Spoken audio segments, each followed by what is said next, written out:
बहुत बढ़िया सुझाव है। लेकिन साथियों 36 गांव है इस ब्लॉक में, हमने पहला गांव सालवन संख्या था, क्योंकि हर महीने की 8 उस दिन से थोड़ा संगठन थोड़ा कम हो था। बलराज जी सेक्रेटरी हुआ करते ब्लॉक के, ना उसके डिस्ट्रिक्ट के। उस टाइम से हमने हर ब्लॉक में मीटिंग रखनी शुरू करी थी। और अब की बार तो हमने ऐसा कर लिया था, ये प्रधान बने कि भी जरूरी से जरूरी, चाहे किसी का ब्याह हो शादी हो, डेट पे मीटिंग होनी ही होनी है हर ब्लॉक में। लेकिन मैंने उसको पोस्टपोन करके हमने कहा कि हमारे ब्लॉक में सबसे बड़ा गांव सालवन है, हम सबसे पहले सालवन इस मीटिंग को एक्सपीरियंस के आधार पर रखना चाहूँ, वहाँ से कुछ सीखना चाहूँ, कुछ लोगों को सिखाना चाहूँ। उसके बाद अराड़ा गाँव में, उसके बाद अराड़ा में हमने कुछ सर्कल बनाया था। तो हर महीने सालवन तो कहाँ से करेंगे? हमारी तो यही अपील है कि हर 3-4 महीने बाद अगर आप यहाँ आदमियों को इकट्ठे कर सकते हो, वो हमारा वो है कि हम डिस्ट्रिक्ट को बुलाओगे, स्टेट को बुलाओगे, ब्लॉक पार्टी को यहाँ ले आएंगे, और आपकी कोई दिक्कत होगी उसको दूर करेंगे। किसी साथी का कोई सुझाव होगा वो सुनेंगे, और अपने जो संगठन सिंह जी को बताऊँगी स्टेट हमारे लिए क्या कर रहा है और क्या कार्रवाई चल रही है हर उसके लिए। तो एक और मुद्दा कोऑपरेटिव का, टूरिज्म का था, कुछ उस पर भी आपका हो तो, क्योंकि हमारे गाँव में एक मिनट कोऑपरेटिव से रिटायर साथी है, उसने भी हमारे को बताया था, हमने बाहर से कहीं से सुनी थी कि टूरिज्म विभाग जो केस जीत चुका है, इनकी कंट्रीब्यूटरी पेंशन की जगह आधी पेंशन जो है इनकी लागू होनी है। 9,000 वो पैसा इनको मिला है, 9,000 रुपये वो पैसा वापिस कर रहे हैं, वापिस ले रहे हैं इनसे। जो पैसा इनको पेंशन के आधार पर दिया था, वो पैसा कई साथियों का तो जमा भी हो चुका है। हम उसके टच में हो ना हो, लेकिन संगठन आपका काम कर रहा है और आप उससे भी थोड़ा टच में रहो, और इसी संगठन के जरिए आप उस काम को हासिल कर सकते हैं। आज की मीटिंग के अध्यक्ष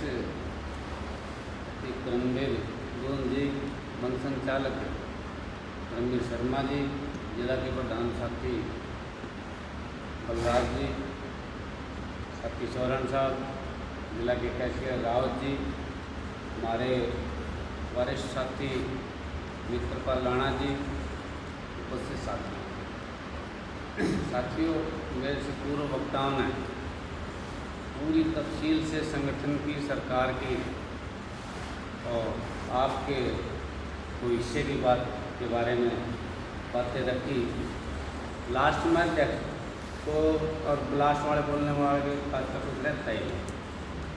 साथियों, मैं तो मोटी मोटी की आपको एक बात बता दूँ, 2012 में रिटायर्ड कर्मचारी संघ का गठन किया गया, जिसके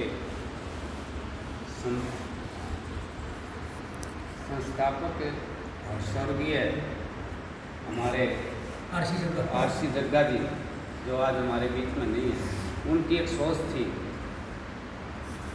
कि जैसे साथी सौरण जी और साथी बता रहे हैं, जब ये संगठन बना, संगठन कोई भी संगठन बनता है के लक्ष्य और उद्देश्य होते हैं। उसका पहला था कि हम अपनी मांगों के प्रति और रिटायर्ड कर्मचारियों की सुरक्षा के आंदोलन करें।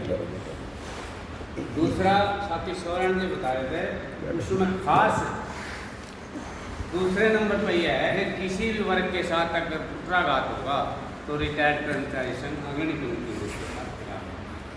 आपने देखा होगा, चाहे बिजली विभाग की बात हो, आशा वर्कर, आंगनबाड़ी, क्लर्क, वन विभाग, किसी भी विभाग का आंदोलन हुआ, रिटायर्ड कर्मचारी संघ की भागीदारी उसमें सबसे ज़्यादा रही। और भागीदारी के अलावा आर्थिक सहयोग भी रिटायर्ड कर्मचारी संघ ने हर एक आदमी उसको दिया। जहाँ तक मांगों की बात है कि ये सत्य है कि हमारी पेंशन को सरकार ही नहीं, आम जनता भी हमारी पेंशन से परेशान है। इसीलिए हमने हमारे पहले मांग पत्र में आपने देखा होगा, खाली पदों को भर्ती करो, कच्चे कर्मचारियों को पक्का करो, सभी को मतलब वो कर्जा, कृषि को, किसानों का कर्जा माफ करो, किसानों को स्वामीनाथन आयोग रिपोर्ट लागू करो। ये हमने रखी थी स्टेट में बात कि लोग हमारे से साथ क्यों नहीं जुड़ते, क्यों हमारे से कटते हैं। तो संगठन में उस टाइम में विचार किया था कि हम आम जनता की मांगे भी रखें, और आज के मानपत्र में भी बिजली विधेयक को वापस लो। तो सरकार तो हमें पेंशन देकर राजी नहीं। ये जो आम जनता की बात है, जो स्वर्ण सब कह रहे थे, हमारे भाई भी देख कर राजी नहीं, ये मांगे रखने के बाद और उन संगठनों के साथ आम जनता के साथ जोड़ने के बाद इस बात में काफ़ी फर्क है। उसके बाद साथियों, अब साथी कह रहे थे कॉम्पिटिशन की बात। हम मांग करते हैं कि हमारी जब कॉम्पिटिशन पर जो ब्याज था और आज का जो ब्याज है उस ब्याज के रेशो के हिसाब से हाई कोर्ट ने 10 साल 8 महीने का स्टे दिया था। कैलकुलेशन में वैसे जज पागल नहीं बैठे, अब भाई उन्होंने वैसे स्टे दे दिया, लेकिन सरकार के दबाव में स्टे खारिज, उन्हें खारिज। ये जो कार्यपालिका न्यायपालिका की बात है ना, ये जगह कब्जा हो गया। आपके लोगों ने कॉम्पिटिशन का केस डाला हाई कोर्ट में, वो खारिज कर दिया, सुप्रीम कोर्ट में चले गए। पंजाब के साथी को सुप्रीम कोर्ट में चले गए।